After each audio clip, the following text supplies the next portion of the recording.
Hello દોસ્તો, નમસ્કાર. હું તમારો સત્તુ. આજે તમે આપણા ફાધર અને માતા વિશે વાત કરીશું.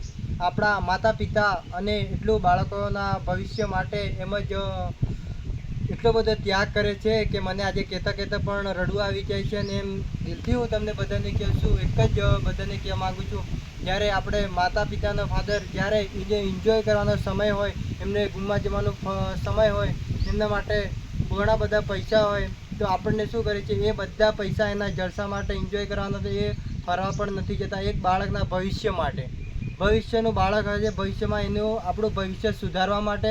અને આપણે લાસ્ટમાં જ્યારે શું કરીએ, જ્યારે આપણે માતા પિતા એમના સપના તોડી નાખે છે અને આપણે સપના પૂરા કરવા માટે એમનું પૂરું જીવન એટલું બધું કઠિનમાં ભરી નાખે છે ને એમનું, કે એમનું દુઃખ કોઈને કહી પણ નથી શકતા.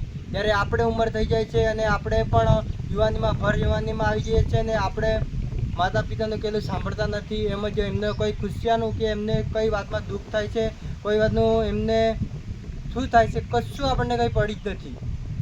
તો મારે એટલું જ કહેવું છે બધાને કે આપણે ભલે આપણે એના માટે કંઈક સારું તો ના કરી શકીએ, પણ જેને આપણે માટે એટલું બલિદાન કર્યું છે, એમના માટે કોઈ ખોટું પણ ના કરી શકીએ.